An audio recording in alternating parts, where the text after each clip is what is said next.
Los piconeros. Plasencia, jueves 21 de noviembre de 1963.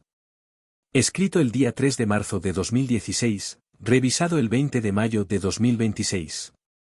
Aún faltaban 2 horas para que amaneciese cuando se levantaron de la cama Ignacio, el Moreno, y Francisco, el Raña. Ninguno de ellos tenía reloj, ni lo necesitaban. Sobre la mesa camilla aguardaban un par de humeantes tazones de café con leche, migado con un poco de pan asentado. Bajo la artesanal y rústica campana, danzaban y chisporroteaban alegremente las llamas que se encargaban de proporcionar el calor a los 40 metros que contenía el modesto hogar, ubicado en la calleja que más tarde sería conocida como la calle de los Barriales. La temperatura en la cocina invitaba a quedarse, pero ellos no se podían permitir ese capricho, había que salir al campo, tal y como ellos decían cada vez que iban a ganarse el pan. Mientras que los hombres de la casa se disponían a coger fuerzas, Florencia, la Morena, terminaba de aparejar a las bestias en la cuadra, tal y como tenía por costumbre un día sí y el otro también. «Menú o frío cace», exclamó la Morena al adentrarse en la casa. Padre e hijo continuaron desayunando sin prestarle la menor atención. Una vez en la calle, ella les dijo: «Nació, abrígate bien, hijo». «Frasco, ¿has cogido tabaco?». Se lo consultó al tiempo que le entregaba una alforja en la que había introducido media barra de pan, un trozo de tocino adobado y un cuartillo de vino rebajado con agua. Un rato después, ambos desaparecían de la vista de su abnegada madre y esposa a través de la angosta y empinada calleja. El Raña iba a lomos de una burra torda, tras él, en señal de respeto, en un burdégano castaño oscuro, marchaba el Moreno. A unos 20 o 30 pasos por delante de ellos, correteando, dando saltos de un lado para otro, yendo y viniendo, iba Diana, su atigrada y fiel galga. 1 legua castellana era la distancia que tendrían que recorrer para llegar al lugar donde la víspera habían reunido, junto a una de las lagunas existentes en la finca, las gavillas de serojas procedentes de la corta y poda de las encinas en Navalonguillas I. Sin mediar palabra, el Raña extrajo un mechero de gasolina de uno de los bolsillos del raído y zurcido pantalón negro de pana. Lo arrimó a un pequeño haz de retamas secas, le dio candela y fue incorporando ramas finas para ir avivando el fuego que más tarde acabaría convirtiéndose en cisco. Mientras la hoguera iba cogiendo fuerza, el Moreno se limitó a desaparejar las bestias, las ató a una distancia prudencial para que, cuando se quitara el medio centímetro de escarcha que cubría la abundante hierba, pudiesen ir reponiendo fuerzas. Después, se dispuso a llenar de agua los 4 recipientes de hoja de lata que, tras haber acarreado y echado al fuego todas las serojas, utilizarían para ir apagándolo y conseguir el tan preciado y utilizado cisco. Después de tomar las 11, tal y como denominaban ellos al hecho de comer un bocado y echar un trago de vino, y tras dar la corteza del tocino y un trozo de pan a la galga, se dispusieron a cargar. Una vez que amarraron los 4 sacos que le tocaban en suerte a la rucia y otros 6 al moro, con la cara y las manos entiznadas, emprendieron el retorno a casa detrás de las bestias. Estas caminaban presurosas y a su libre albedrío, con el cabestro recogido sobre su propio cuello, por ser conocedoras del trayecto y porque así lo permitía la escasez de vehículos motorizados por aquel entonces. Diana se adelantó unos 5 minutos, tal y como tenía por costumbre, para saciar su apetito con una lata de caldo migado con pan duro y los huesos y ternillas que la Morena había desechado al deshuesar el trozo de costilla que había echado al puchero. De manera indirecta, la llegada de la perra la ponía sobre aviso de que los hombres no tardarían en llegar. Ella aprovechaba entonces para tenerlo todo dispuesto sobre la mesa. Salió a la calle hasta que los vio aparecer en lo alto de la calleja, en ese momento, se adentró en la cocina y comenzó a verter el caldo sobre las sopas de pan que previamente había depositado en 2 platos hondos, añadiendo un cazo de garbanzos en cada uno. En el centro de la mesa colocó otro plato con todos los sacramentos, una barra de pan y un cuartillo de vino.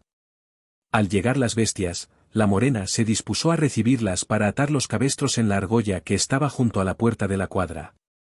Comenzaron los 3 a librarlas de la carga, y mientras los hombres entraron para recuperar fuerzas con el suculento y sabroso cocido, ella se quedó metiendo los sacos en uno de los 2 compartimentos en que estaba dividida la caballeriza. Entró en la casa y salió con un cubo de zinc para que abrevasen los équidos. A continuación, les quitó la cabezada y ambos se adentraron en la cuadra sin necesidad de ser arreados, Pues sabían que en su pesebre les estaba esperando una ración de cebada mezclada con abundante paja. La morena regresó a la cocina, retiró de las cenizas el puchero que tenía para calentar el agua, se dirigió hacia el palanganero y vació la mitad sobre la palangana. Se lavó y, a continuación, se secó las manos y la cara. Finalmente, se introdujo en el dormitorio y se cambió de ropa. ¿Ande vas tan remua? Consultó Francisco, sin salir de su asombro. Voy en Cala Carmen, respondió ella con voz altiva. ¿A estas horas? ¿No come usted, madre? Preguntó el hijo. Ya lo haré cuando venga, dijo sin más. Y una vez en la calle, comenzó a caminar calleja arriba con dirección al barrio de la Data. 20 minutos después se encontraba frente al portal número 14 de la calle Batalla del Salado. Se detuvo un instante para henchir los pulmones y comenzó a subir los 54 peldaños que mediaban entre el rellano del portal y la meseta que daba acceso a la casa de su hija. Tiró del cordón que se hallaba junto al pomo para abrir la puerta, y sin más preámbulos, se adentró en la vivienda. ¿Carmen? Estoy aquí, madre, respondió una voz entrecortada desde una de las habitaciones. ¿Te pasa algo, hija mía? Consultó al verla metida en la cama. Creo que viene ya, madre. La morena salió al rellano y gritó el nombre de la vecina del tercero. ¿Qué pasa?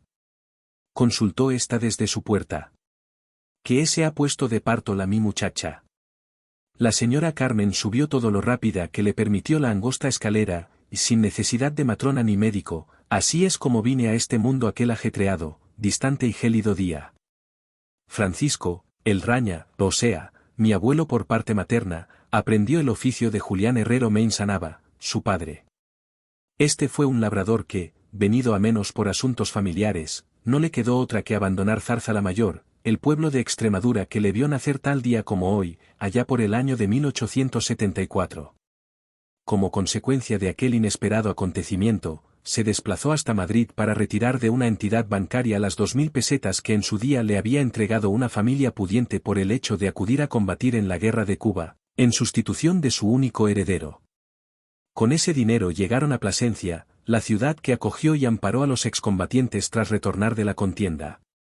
El día 13 de octubre de 1913 se presentó en la Plaza de España con todas sus pertenencias, un burdégano castaño, los cuartos mencionados y una carreta, la misma que sirvió de medio de transporte y casa durante los 3 días que tardaron en recorrer los 85 kilómetros, más o menos, que distan entre ambos municipios. Mi abuelo, al igual que su padre, y me consta por habérselo escuchado más de una vez a ambos, por separado, tenía en mente que la causa de no haber medrado económicamente como otras familias obreras de la época era que en la suya nacían más mujeres que hombres.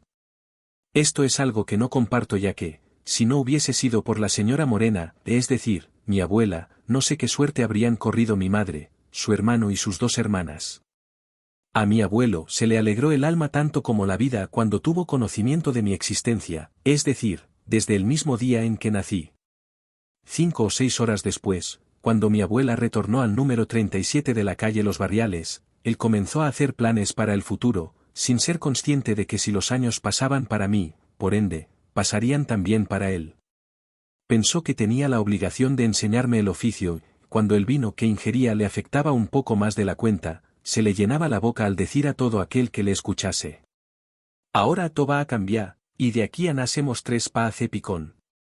Y por la madre que me parió, que el mi nieto tie que es el mejor piconero de to Plasencia. PD, el apodo de El Raña, se lo pusieron al poco de haber llegado a la ciudad. Fue debido a que su hermano gemelo y él se vieron afectados por el virus de la viruela, lo que, tal y como se decía por aquel entonces, le dejó la cara, rañada, marcada por las cicatrices. Su hermano, por desgracia, corrió peor suerte y perdió la vida con apenas 8 años. Copyright Fran Izquiero.